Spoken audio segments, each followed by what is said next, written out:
Hi friends, ఈరోజు మన special recipe ఏంటో తెలుసా? ములక్కాడ పప్పుచారు.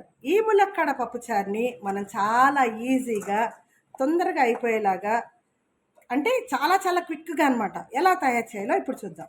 ఇప్పుడు నేను ఒక 3 ములక్కాడలను తీసుకున్నాను. దానిపైన ఉన్న స్కిన్ అలా అంతా తీసేసి చిన్న చిన్న ముక్కల కింద తరిగి పెట్టుకున్నాను అనమాట. చూసారు కదా? ఇప్పుడు మళ్ళీ నెక్స్ట్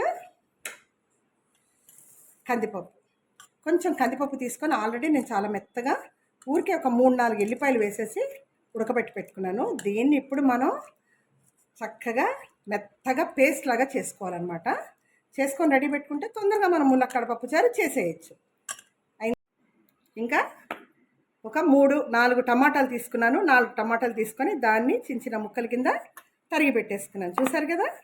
అలాగే పెద్ద పెద్ద ఉల్లిపాయల్ని 2 తీసుకున్నాను. ఆ పెద్ద పెద్ద ఉల్లిపాయలు కూడా చిన్న చిన్న ముక్కల కింద తరిగి పెట్టేసుకున్నాను. దాంతోపాటు కొంచెం కొత్తిమీర, కరివేపాకు, అలాగే ఒక 3 పచ్చిమిరపకాయలు అనమాట, ఇవి తీసుకున్నాను. ఇప్పుడు నెక్స్ట్ మన ప్రాసెస్ ఎలా చేయాలో చూసేద్దాం రండి. ఇప్పుడు స్టవ్ వెలిగించి ఒక పెద్ద బాండి పెట్టేసుకున్నాను. దాంట్లో ఒక 3 స్పూన్లు నూనె వేస్తున్నాను.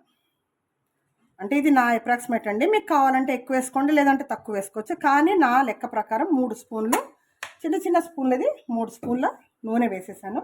ఇప్పుడు దీంట్లో మనం కొన్ని గుండు మినపప్పు వాడుతున్నాను. నేను గుండు మినపప్పు వేసాను.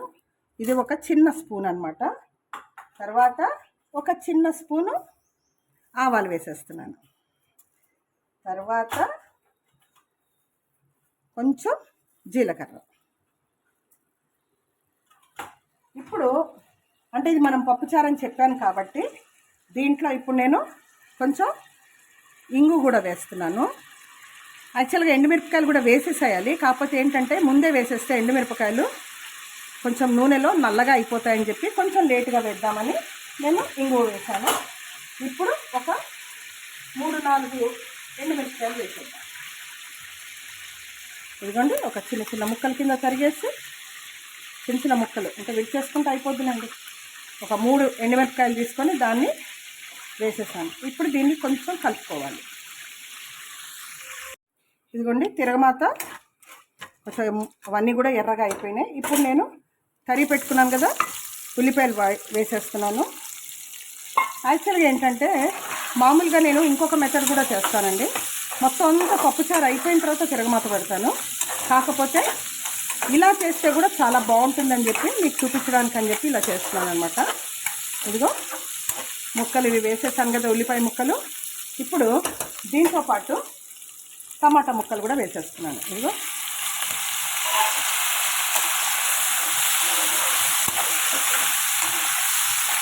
టమాటా ముక్కలు ఇవి కూడా కలిపి ఫ్రై చేస్తే కొంచెం ఉడుకుతుంటే మనకి తర్వాత దీని టేస్టే డిఫరెంట్ అనమాట, చాలా బాగా వస్తుంది. దాంతోపాటు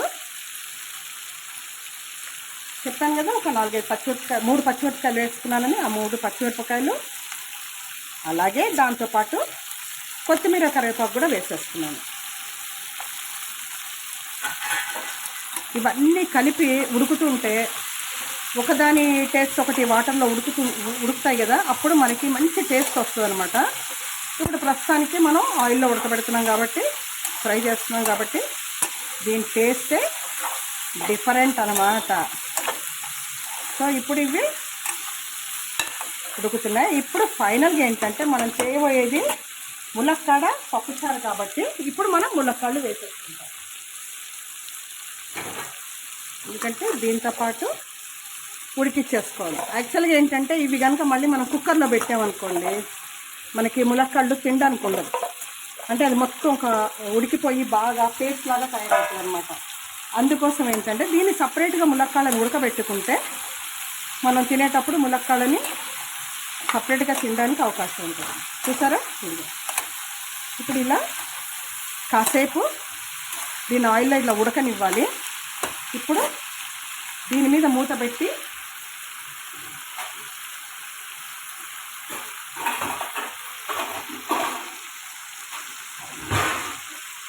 ఇప్పుడు దీన్ని కాసేపు మూత పెట్టి పెట్టేస్తున్నాను అనమాట.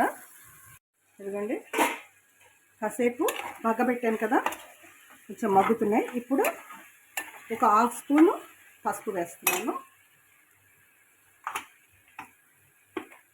ఇదిగోండి, పసుపు 1/2 స్పూన్ వేసుకుంటే సరిపోతుంది. ఈ పసుపుతో పాటు ఇప్పుడు నేను ఒక చిన్న అంటే ఒక పెద్ద నిమ్మకాయ సైజ్ అంత చింతపండు తీసుకున్నాను. నేను తీసుకొని దాన్ని నానబెట్టేసి దాని నుంచి మొత్తం రసం పిండి పక్కన పెట్టుకున్నాను. ఇప్పుడు ఆ రసాన్ని ఇందులో వేస్తున్నాను నేను. ఇదిగో చింతపండు రసం.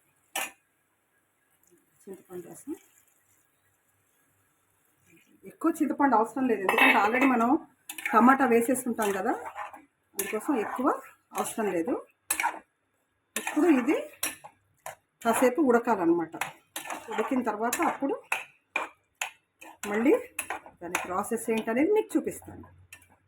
అంతవరకు వెయిట్ అండ్ సీ. చూసారా, బాగా ఉడుకుతుంది. ఇప్పుడు దీంట్లో కొంచెం టేస్ట్కి తగ్గ సాల్ట్, ఇంకా 1 స్పూన్ వేస్తున్నాను. 1 స్పూన్, 2 స్పూన్స్ సాల్ట్,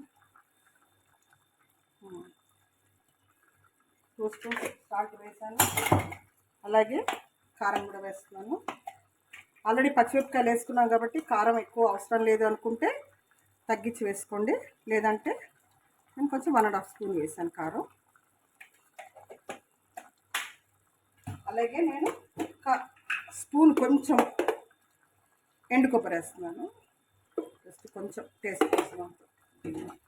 అలాగే ఇప్పుడు నేను ఆల్రెడీ ఏం చేశానంటే కొంచెం కందిపప్పుని ఒక 2-3 ఎల్లిపాయలు వేసి బాగా ఉడకబెట్టాను. ఇప్పుడు ఆ కందిపప్పుని కలిపేసుకున్నాం. ఇగో ఇట్లా మెత్తగా పేస్ట్ లాగా చేసుకున్నాను. దాన్ని ఇప్పుడు ఇందులో వేసేసుకున్నాం. ఇగో కందిపప్పు ఇది చూడండి. అంటే మనకి కందిపప్పు ఇది ఎందుకు ఇట్లా పేస్ట్ లాగా చేయాలంటే, ఇప్పుడు మనం తినేటప్పుడు కందిపప్పు సరిగ్గా ఉడకపోతే బద్దలుగా వస్తూ ఉంటుంది కదా, అందుకోసం అలా కాకుండా కొంచెం మెత్తగా ఉంటే ఏంటంటే దాన్ని ఉంటుంది కదా పప్పు గుత్తి, ఆ పప్పు గుత్తితో బాగా కలిపేసుకున్నాను అనమాట. అది వేసాం కదా, చూసారా బాగా కలిసిపోయింది మొత్తం. చూసారా, అప్పుడే పప్పుచారు స్మెల్ భలే వస్తుందండి. ఇదిగో ఇప్పుడు దీంట్లో ఏంటంటే నేను ఊరికేనే ఒక 1 స్పూను నేను షుగర్ వేస్తున్నాను. యాక్చువల్గా ఏంటంటే మీరు కావాలనుకుంటే బెల్లం పొడి కూడా వేసుకోవచ్చు. అయితే కొంచెం నేను ఒక టేస్ట్కి కొంచెం షుగర్ వేసాను అనమాట. ఇప్పుడు ఇది కొంచెం బాగా తెల్లిన తర్వాత ఒక 5 మినిట్స్ అనమాట, ఇక అయిపోయింది. 5 మినిట్స్ కొంచెం తెల్లనిచ్చేసి ఇక ఒక 5 మినిట్స్ అనమాట. ఇది కొంచెం బాగా తెల్లితే మనం ఇంకా ఆపేసుకోవచ్చు అనమాట. మనకి ములక్కాడ పప్పుచారు రెడీ అయిపోతుంది. ఒక 5 మినిట్స్ మళ్ళీ కొంచెం మూత పెట్టి, ఇప్పుడు ఇవన్నీ వేసాం కదా, ఇవన్నీ పప్పుతో పాటు ఉడికితే బాగుంటాయి. సో ఒక 5 మినిట్స్ నేను మూత పెట్టేస్తున్నాను. ఇప్పుడు యాక్చువల్గా ఏంటంటే ఫైనల్ టచ్ ఒకటి ఉందండి. నేను కొంచెం ఒక 4 ఎల్లిపాయలను కొంచెం జీలకర్ర వేసి దంచి పెట్టాను అనమాట. ఏంటంటే దీనికి అసలైన టేస్ట్ ములక్కడ పప్పుచారుకి ఇదేనమాట. ఇప్పుడు దీన్ని ఫైనల్గా కలిపి మనం ఇంకా పప్పుచారు దించేసుకోవడమే. ఇగో ఇప్పుడు ఇది వేస్తున్నాను. ఇదిగో ఫైనల్ టేస్ట్ అనమాట. ఇది అయిపోయింది. చెప్పాను కదా ఒక 5 నిమిషాల తర్వాత అని. ఇప్పుడు ఇంకొక 2 నిమిషాలు అనమాట. ఫైనల్ టచ్ అది వేసాను కాబట్టి ఒక 2 నిమిషాల తర్వాత ఇంకా మనం పప్పుచారు ఆఫ్ చేసేసుకోండి. చెప్పాను కదా, ఇప్పుడు ఎల్లిపాయ జీలకర్ర అది వేసాను కదా, అయిపోయింది, తెల్లుతుంది, ఇంకా అయిపోయింది అనమాట. Last final. ఇప్పుడు మనం దీన్ని దేంట్లో కన్నా తీసి సర్వ్ చేసేసుకోవాలి. ఇప్పుడు ఈ పప్పుచారి కాంబినేషన్లో వెజిటేరియన్లు అయితే కనుక శుభ్రంగా ఏదైనా ఆలు ఫ్రై కానీ, లేదా చామగుడ్డ ఫ్రై కానీ, బెండకాయ ఫ్రై కానీ అలాంటివి పక్కన నంచుకొని తింటే చాలా బాగుంటుంది. ఇక నాన్ వెజ్ అనుకోండి, చికెన్ ఫ్రై ఉంటుంది కదా, ఆ చికెన్ ఫ్రైని పక్కన ముక్కలు పెట్టుకొని పప్పుచారు అన్నం తినాలి. లేదు టేస్టీ ఆమ్లెట్ వేసుకొని తింటే ఉంటుందండి. అసలు ములక్కాడ పప్పుచారు అంటే అబ్బా అసలు మామూలుగా ఉండదు. ఇదిగోండి ఇంకా ఆఫ్ చేసి పక్కన పెట్టేసుకుందాం.